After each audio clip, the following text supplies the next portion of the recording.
The Consolation of Philosophy by Boethius was very popular in the Middle Ages, all through the Middle Ages. And it's still worth reading, I think. So now I'm gonna read my favorite part. Since then all that is known is apprehended, as we have just shown, not according to its nature, but according to the nature of the knower. Let us examine, so far as we lawfully may, the character of the divine nature, so that we may be able to learn what its knowledge is. The common opinion, according to all men living, is that God is eternal.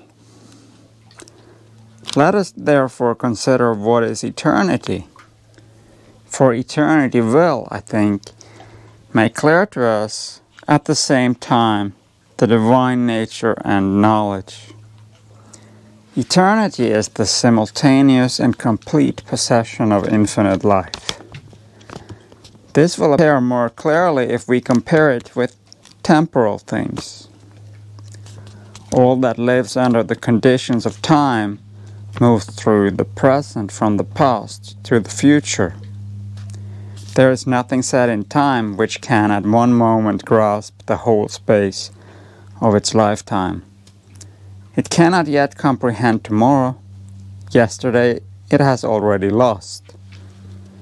And in this life of today, your life is no more than a changing, passing moment. And as Aristotle said of the universe, so it is of all that is subject to time, though it never began to be, nor will ever cease, and its life is coextensive with the infinity of time. Yet it is not such as can be held to be eternal. For though it apprehends and grasps a space of infinite lifetime, it does not embrace the whole simultaneously. It has not yet experienced the future. What we should rightly call eternal is that which grasps and possesses wholly and simultaneously the fullness of unending life, which lacks naught of the future and has lost naught of the fleeting past. And such an existence must be ever present in itself to control and aid itself, and also must keep present with itself the infinity of changing time. Therefore, people who hear that Plato thought that this universe had no beginning of time and will have no end, are not right in thinking that in this way the created world is co-eternal with its creator. For to pass through unending life, the attribute which Plato ascribes to the universe is one thing, but it is another thing to grasp simultaneously the whole unending life in the present. This is plainly a peculiar property of the mind of God. And further, God should not be regarded as older than his creations by any period of time, but rather by the peculiar property of his own single nature. For the infinite changing of temporal things tries to imitate the ever simultaneously present immutability of his life. It cannot succeed in imitating or equaling this, but sinks from immutability into change, and falls from the single directness of the present into an infinite space of future and past.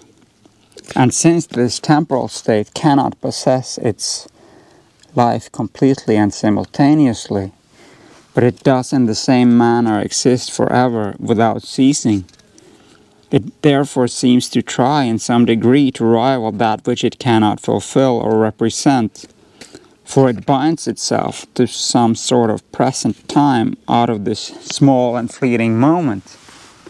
But inasmuch as this temporal present bears a certain appearance of that abiding present, it somehow makes those to whom it comes seem to be in truth what they imitate. But since this imitation could not be abiding, the unending march of time has swept it away, and thus we find that it has bound together, as it passes, a chain of life, which it could not by abiding embrace in its fullness. And thus, if we would apply proper epithets to those subjects, we can say, following Plato, that God is eternal, but the universe is continual. So that was Boethius, the Consolation of Philosophy, and my favorite part of it. I'm not saying that I necessarily agree with this word for word, but it's worth considering, worth contemplating and meditating over what this could mean, and whether it has some deep truths. It might. When this is your concept of God and eternity and time, it's hard to find fault with it. Because what else could there be that binds it all together? And it makes sense how it exists in time at the same time as the whole of existence is eternal. And that is God in some sense. You can hardly not believe that there is something, at least, and if you want to call that God. And then this would be a conservative explanation of what God is and what time and eternity. And the present, the eternal present, but not, well, no, the present is not eternal, it is continual, perpetual, and only God is eternal.